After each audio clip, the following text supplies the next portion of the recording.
everybody, this is Elliot with Modern Music Studio. Today we're going to do a little unboxing and a walkthrough of the Audient iD14. So let's just hop right into it and kind of discover what we got going on in this box right here.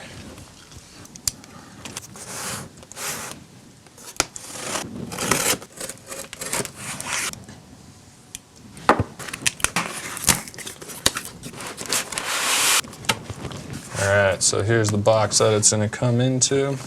As you can see, we have the Audient iD14. Comes with 10 in and 4 out. Now let's see what's in the box. So start with kind of a little bit of a manual here, kind of how to set up some things, which we'll go into a little later. And then we have the actual Audient itself.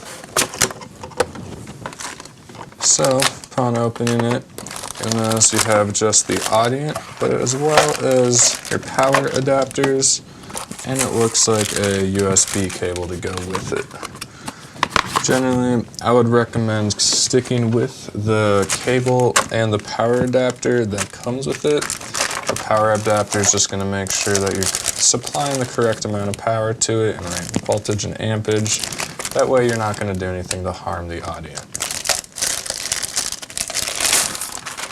So here is the Audient, going through it. So we have 2 gain knobs and 2 preamps going into the guy. Each one comes with a 48 volt phantom power switch. You have 2 dual inputs. What this means is you can do XLR as well as 1/4 inch. And then you have 2 1/4 inch outs. It says it's a 4 out. That's due to the fact that it also has this headphone jack, which can be split into 1 and 2, or your left and right. It also comes with a DI input for a guitar or whatever. Right here you have your volume knob or your digital tracking knob. You can scroll through your DAW with this, set it up. We'll get into that a little later. You also have these 3 buttons. This one simply selects what you're listening to, so you can listen to your monitors as well as your headphones, and then you control the volume that way. You can press on this knob as a select function, but it also works as a mute function for your speakers. The ID knob is a ID button is a programmable button, so you can kind of do whatever you want with it. I generally like to use it as my talkback button. Going into this bag right here, we have our power adapters. This power supply does plug into kind of any in or wall output that you have, depending on what region or part of the world you're from. I am in the USA, so we would be using just the standard US input to your wall. And it comes with several others, like European, Japan, whatever you have. Next up, we have our USB cable. Again, I recommend sticking with this USB cable if you can, if you don't lose it. I just find that sometimes other cables that I've been using don't work quite as well as this cable in particular. And yeah, so there you have it. This is everything that comes in the box for the iD14. Now I just want to go into some of the specs for the Audient. So it comes with 2 Class A preamps, 2 in, 4 out Burr Brown converters, also a discrete JFET instrument input for a DI. The connections for your inputs are going to be Nutric connectors.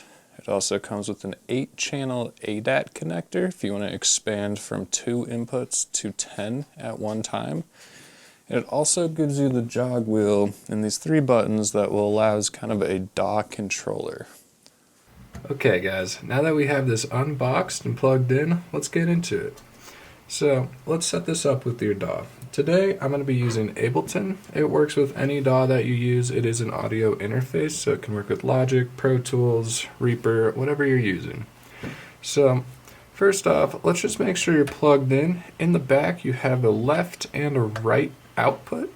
Just notice that 1 or left and 2 is right. That way you don't have your speakers playing backwards or however you could mess that up. So Other thing is you have two XLR or quarter-inch inputs. Currently my microphone's running into input number 1, which is going to be this guy right here. I don't need phantom power, so I accidentally have this flipped on. If you don't need it, you can just turn it off. I'm not going to turn it off right now because it might make a little bit of a blip. So second is you have your gain knob. This controls how loud, check, check, check, check, check, check, check, check, your voice is going to be, or your input going into the mic. And then you also have a DI input right here. This is just going to be pretty much the same stuff as going on for the first input. Your gain knob will control the loudness of your DI. So over here you're going to notice we have these 3 buttons, which I was talking about earlier. So this button right here is going to control your volume of your monitors, what you as the engineer are listening to. So you'll notice as I turn the knob up with this button selected, we have our volume meter here. This is simply just what kind of level you're at. That does not represent the volume coming out of the speakers, such as my voice right here. What you're looking at right here is my voice, and that is the volume or the level coming out of your speakers. Further, we're going to go over to this headphone jack.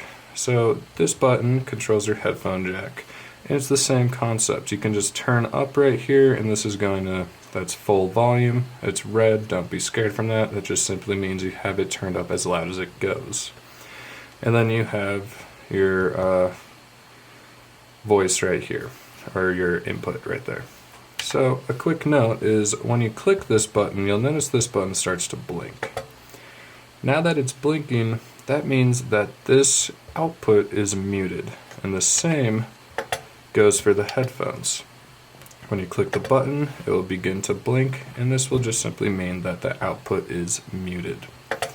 So going from there, now we've done a little run through of this, let's move on to our DAW.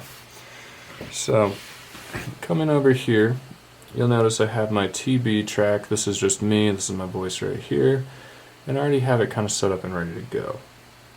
So for Windows or for Mac, you don't have to download any drivers. Audient does work with Core Audio, the built-in driver for Macs. Just make sure that you're going to go in and find your audio input device and click on Audient iD14. You'll notice it says 10 in and 4 out. Just know that 10 in is an extension, or assuming that you have the extension ASP880, which is just an extra 8 inputs. My audio output right now is just a different device that I'm using to record, so you can choose that and select it to be the Audient. If you're sending to your speakers, you'll most likely will want to do that. So now that you've done that, if you're recording, I recommend a little bit lower of a buffer size right here. I'm at 256. You can go lower. I don't really recommend it unless you absolutely have to. If you're done recording and mixing at that point, you can move up to 1024 or 2048, whatever sounds best. The reason being is having a lower buffer rate size is going to make a little less latency for when you're recording, and your recording artist can hear the playback better and not have a delay. So now that we've done that, you can just simply go ahead, insert an audio track depending on your DAW or whatever, and we could name this guitar if we wanted to. And we could go ahead and record a guitar at this point. Just make sure that your input is selected to be correct. Right now I am on channel 1. If I had a guitar plugged into the DI input on the Audient, you'd want to select channel 1, and so on and so forth. Further, you can just go ahead, record, enable that track, and you are ready to go, and go up and hit record.